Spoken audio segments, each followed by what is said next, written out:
Continuamos en buena hora y les invito como siempre a tomar nota del número telefónico del doctor Argenis Portillo, que le puede resultar de suma utilidad. 0414-309-0806, 0414-309-0806. El doctor Portillo, médico geriatra de larga trayectoria, también médico intensivista, tiene consulta en la esquina de Las Cibarras, Avenida Urdaneta, también en el anexo del Hospital de Clínicas Caracas en San Bernardino, y ofrece servicio domiciliario para los casos en que el paciente así lo necesite. 0414-309-0806, lo recomiendo ampliamente. Y ahora, amigos y amigas, vamos a recibir a otra persona vinculada también a la universidad. En la primera parte del programa estuvimos hablando con una dirigente sindical. Ahora vamos a hablar con una dirigente estudiantil. Jovencita ella, muy bonitica. Vicepresidenta de la Federación de Centros Universitarios, Rosa Cucunúa. Bienvenida, Rosa, ¿cómo estás? Hola, ¿qué tal? ¿Cómo están? Bueno, muchas gracias por el espacio, un placer poder compartir esta tarde con ustedes. Bien, la iniciativa de invitar a Rosa Cucunúa no fue mía, fue de mis buenos amigos Carlos Rodríguez y Ángel Cacique, quienes realizan conmigo los días martes esta sección especial que se llama Siempre Caracas. Por tanto, voy a pedirle a ellos que sean quienes presenten a nuestra invitada de esta jornada. Adelante, Carlos. Nosotros siempre intentamos que este tema tenga que ver con la ciudad. Y en particular, en este momento, conociendo tu liderazgo, de tu calidad, siendo una mujer, y aprovechando el Día Internacional de las Mujeres, el 8 de marzo quisimos traerte a la radio para que nos contara cuáles son las luchas que hoy, sobre todo del 3 de enero para acá, se plantean los estudiantes, en particular en Caracas, cómo son las relaciones de los estudiantes universitarios con la gente de educación media, de las técnicas, las normales, que en otras épocas fueron tan combativas y ahorita están como apagadas, y otros temas que así que se encargó de averiguar.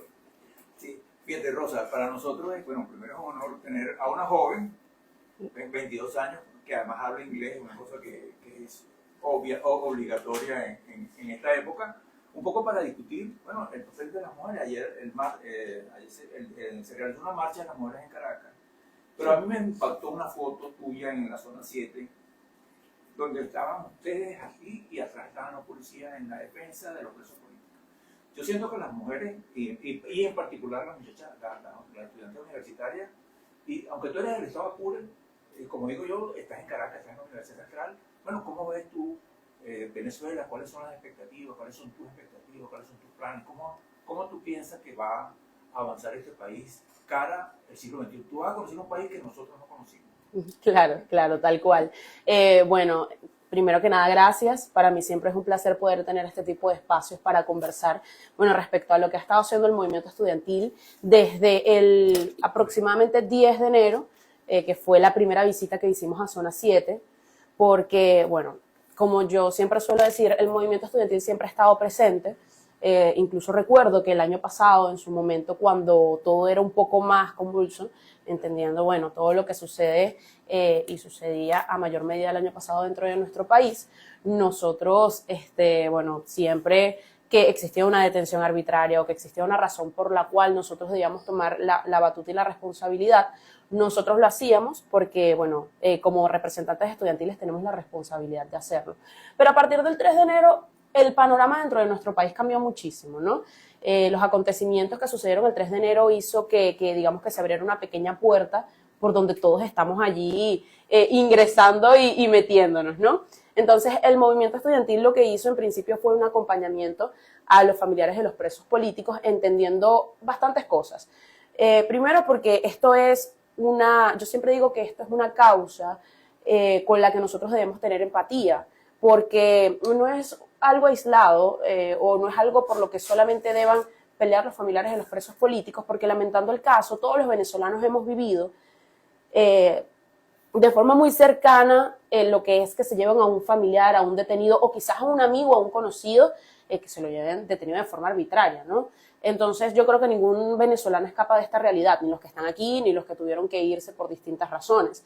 Entonces por eso el llamado al movimiento estudiantil fue empatizar con esta causa y hacer el acompañamiento a los familiares. En principio, los familiares estaban un poco celosos, o no celosos, sino que no habían tomado la iniciativa de hablar porque tenían miedo de que le hicieran algo a los que tienen ahí detenidos, que bueno, existen precedentes al respecto.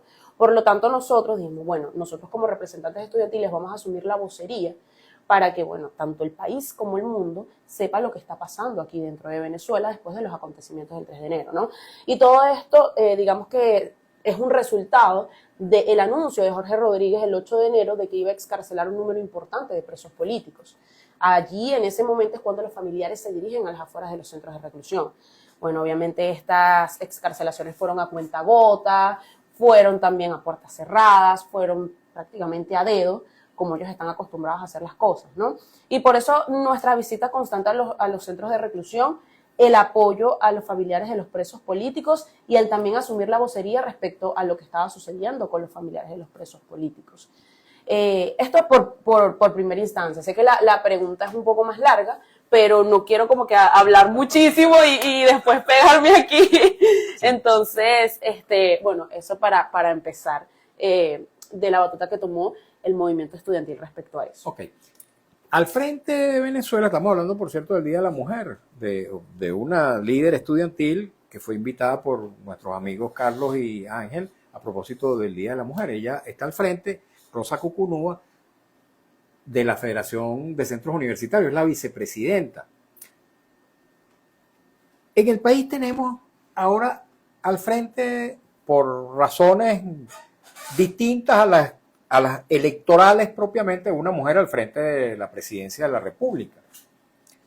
Esa persona, Delcy Rodríguez, ha dicho que estamos viviendo un nuevo momento en Venezuela, un nuevo momento político. ¿Qué esperan ustedes de Delcy Rodríguez, el movimiento estudiantil y particularmente mujeres como tú, jóvenes, que también desean, digamos, tener un protagonismo en la vida pública nacional? Claro, tal cual. Y bueno, y en particular esta conversación la he tenido también con nuestros compañeros del movimiento estudiantil, tanto los de la federación como bueno, el movimiento estudiantil en general y los estudiantes de a pie.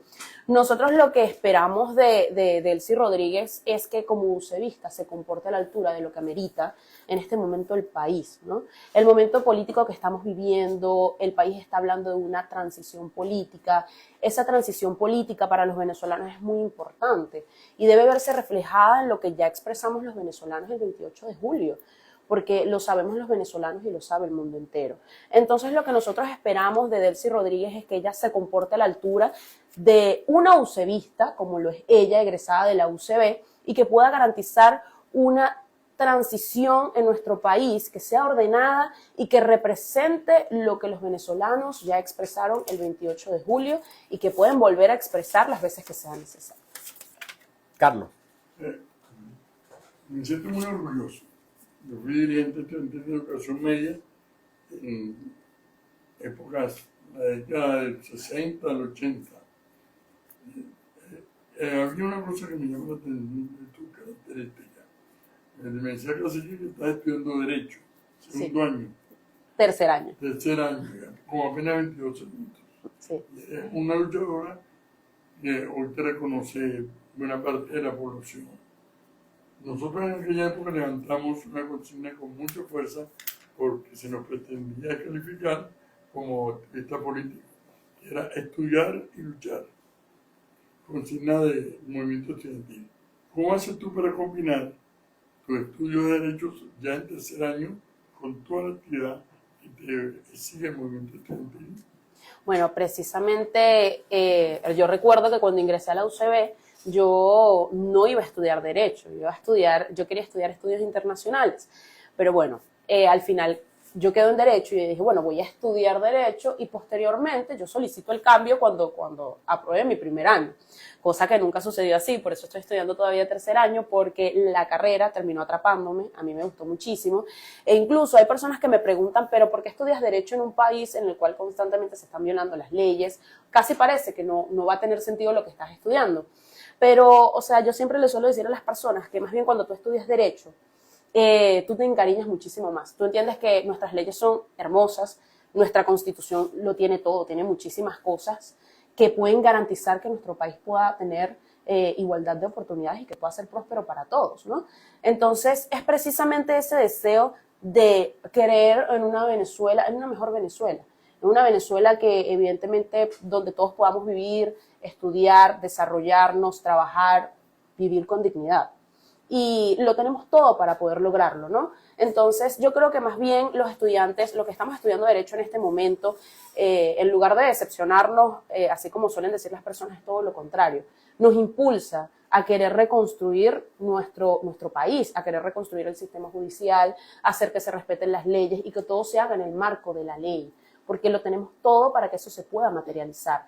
Algunas veces sí es bastante complicado, digamos, estudiar y mantener el activismo, que se me hace muy cuesta arriba, no se los voy a negar, son pocas horas de sueño, muchísimo esfuerzo, pero con disciplina todo se puede, ¿okay? Con disciplina todo se puede. Casualmente yo tengo un examen este sábado y bueno, todos estos días he estado muy full estudiando, pero es que al final te toca sacrificar ciertas cosas para poder lograr lo que quieres, ¿no?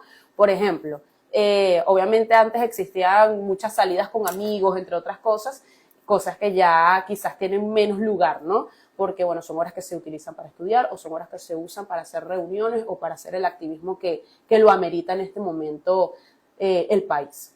Tú sabes que en estos días, me disculpan, tuvimos con nosotros invitada a Madeleine Mujica, compañera tuya de la Universidad Central de Venezuela.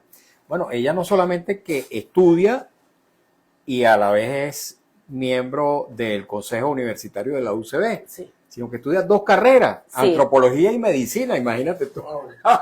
Sí, tal cual. Sí. Mira, yo tengo una gran curiosidad, me gustaría que también nos la respondiera, porque seguramente quienes nos están escuchando también se preguntarán, ese apellido tuyo, qué apellido tan interesante y que tiene sonido indígena, Rosa Cucunúa. Cuéntanos un poquito acerca de tu apellido y de los antecedentes de él. ¿Tienes ascendientes conocidos? Cuéntanos un poquito de ese apellido. Bueno, mi apellido siempre ha llamado bastante la atención y bueno, como estaba comentando anteriormente, este apellido es un apellido que si lo buscamos y se lo investigamos, sí tiene un origen indígena, ¿ok? Pero mi apellido ese es el nombre de un municipio en Colombia. Y mi familia por parte de papá, sí, evidentemente viene de allá, viene de Colombia. Lo que pasa es que, claro, mi abuelo se vino muy pequeño a Venezuela y a partir de allí digamos que este apellido es traído a Venezuela. ¿Y se ha expandido aquí en el territorio nacional? Sí, pero es poco, o sea, somos pocos los que hay con ese apellido. Incluso llama tanto la atención que la gente me escribe al privado y me dice casi que, mira, sigo una persona que tiene tu mismo apellido, debe ser familia tuya, porque en este país no hay muchas personas con ese apellido. Así es. Entonces, sí, sí existe, pero es poco común aquí dentro del país. En Colombia sí, me han dicho mis abuelos que han ido por allá también, que sí es como un poco más común, por lo menos en esos lados. Pero aquí sí, como que cuesta un poquito encontrarlo. Sí. Ángel. Fíjate, Rosa, obviamente el Día de la Mujer, las mujeres tienen los salarios más bajos entre los hombres, pero no tienen salario. Este mes cumplimos 4 años con los salarios congelados, en una situación complicada, difícil, de mucho miedo. Yo ayer asistí a una reunión con una gente del transporte, están cerrando el terminal del nuevo circo, y estaban ahí presidentes de 14 líneas y nadie quiso declarar por el problema del miedo. Claro. Y a mí me extraña, o sea, me sorprende y me parece extraordinario. Yo cuando la primera declaración que estuve, yo dije, bueno, aquí está una muchacha joven, con capacidad, con un apellido indígena, que además está haciendo un esfuerzo importante. Nosotros nos reclamaban, me decía Mario, que nosotros traíamos a muchas personas adultos mayores. Sí. Bueno, hoy traemos una joven porque pensábamos que el futuro, yo siento que Venezuela comenzó el 3 y siento que con personas como tú, Venezuela va a tener una enorme posibilidad, porque bueno, de eso se trata, de Amén. construir una opción de futuro. ¿Ustedes van a Amén. acompañar en el movimiento estudiantil la movilización de los trabajadores el jueves por El aumento de jueves salario? 12, exactamente, Ajá. sí, señor, precisamente eso era lo que iba a decir, que el jueves 12 va a haber una movilización por parte de los sindicatos para exigir, unos salarios dignos para todos, ¿no? Yo siempre aplaudo mucho, no solamente, o sea, aplaudo al personal obrero y administrativo. Yo hablo de la UCB porque ahí es donde yo estudio, pero me refiero a también todas las universidades y todos los espacios en los cuales no tienen salarios dignos y aún así digamos, vocación o amor al arte, siguen yendo y dándolo todo, ¿no? Por lo menos yo siempre suelo decir que yo también admiro muchísimo a mis profesores y cómo la UCB sigue funcionando a pesar de que es muy cuesta arriba, porque lo que reciben ni siquiera les da para pagar un pasaje, ¿no? Así es. Entonces, o sea, en el caso de la universidad funciona porque las personas creen, aman la universidad porque creen en la universidad y porque creen en un mejor futuro. Entonces, sí, para el movimiento estudiantil es muy importante poder acompañar y lo vamos a hacer a la movilización del 2. Ok, rapidito, Carlos, voy a leer un mensaje que nos manda Aer San Antonio. Dice, Mario, una propuesta, realice un programa una vez a la semana sobre el tema económico del país. Considero que es la parte fundamental para contrarrestar los otros males que lamentablemente tenemos. Y bueno, y hace varias argumentaciones al respecto. León del B62, estamos viviendo un momento sobrevenido. El planteamiento de Trump al inicio fue la libertad de todos los presos políticos y el cierre del helicoide. No dejemos de persistir en este propósito. Luis Nieto, si pudieras proponer el ajuste en algún artículo de la Constitución, ¿cuál sería y por qué? La interesante pregunta que te hacen. Bueno, déjame pensarlo. Me agarraron un poco fuera de base, déjame pensarlo. Bueno, algún gran anhelo que tú hayas tenido que sientes que no está expresado en las leyes, en la Constitución. A ver. O una aspiración tuya, más allá de si está o no en la Constitución. Ok. Como país, ¿qué esperas tú de Venezuela? Lo que espero yo y lo que esperamos creo que todos y los jóvenes es precisamente poder tener un futuro digno dentro de nuestro país. O sea, nosotros constantemente estamos aquí estudiando, formándonos porque creemos en esa Venezuela de la que siempre nos hablan, ¿no? Que lamentando el caso no pudimos vivir porque nacimos y crecimos, digamos, en este sistema, que yo siempre digo que ha destruido no solamente a nuestro país, sino como tal al venezolano, aquel que ha tenido que irse de forma forzada, aquel que ha tenido que quedarse aquí, bueno, echándole pichón todos los días y que lamentando el caso muchas veces ni siquiera le queda para comer o para poder trasladarse, ¿no? Entonces, la Venezuela con la que yo sueño es esa Venezuela donde existía muchísima riqueza, con la que nosotros podíamos vivir en paz y tranquilos, esa Venezuela en la cual venían una cantidad de extranjeros a invertir aquí porque era un país de oportunidades.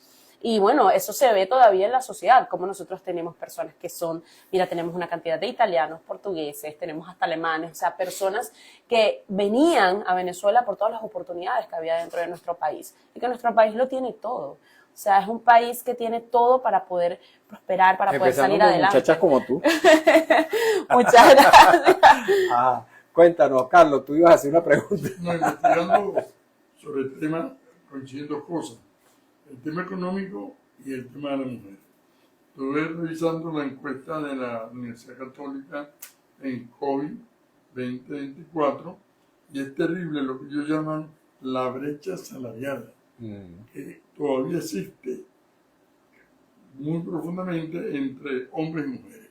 No le pagan por el mismo oficio, la misma responsabilidad, sea de mano de obra baja, o sea, de alta gerencia, a los trabajadores hombres que las damas.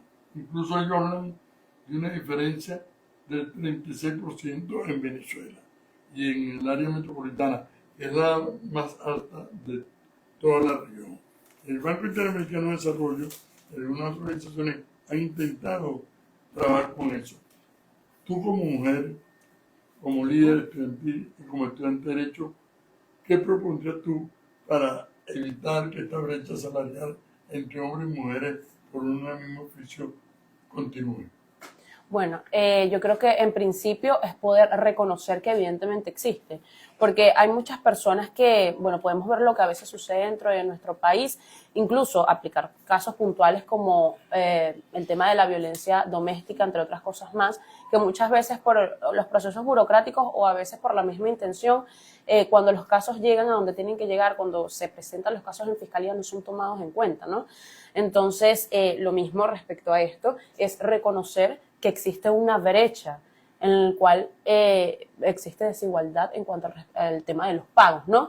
Reconocerlo y además poder aplicar al respecto para poder contrarrestarlo, ¿no?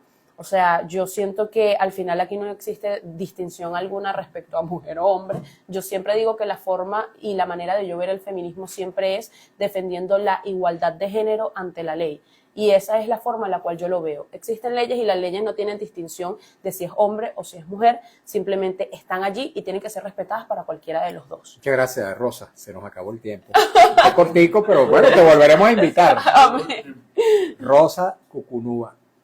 Grábense ese nombre, porque con ese talento, con esa oratoria, con esa energía, seguramente va a dar mucho de qué hablar en los próximos años en nuestro país. ¿Aspira a ser dirigente Amén. afuera del mundo estudiantil? Sí, sin duda alguna, claro que sí.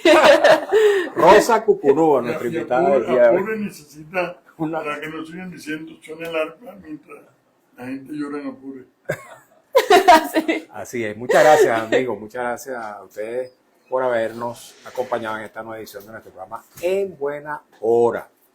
Hemos trabajado para ustedes con mucho cariño, como siempre, de la dirección de Radio Rumbos, Elsa Siciliano, en la jefatura de prensa, Luis Alberto Albornoz. En los controles, Lourdes Pérez, en la lectura de las informaciones, Alex Márquez, en las redes sociales de Radio Rumbos, Marcos Rivera, frente a los micrófonos, su servidor Mario Villegas con B de Venezuela. Nuestro programa, una presentación de Agrepa, el mejor asfalto que se produce en Venezuela. Agrepa, gente seria, asfalto de primera, y del servicio geriátrico del doctor Argenis Portillo. Consulta previa cita por el teléfono 0414-309-0806. Tengan todos y todos muy buenas tardes.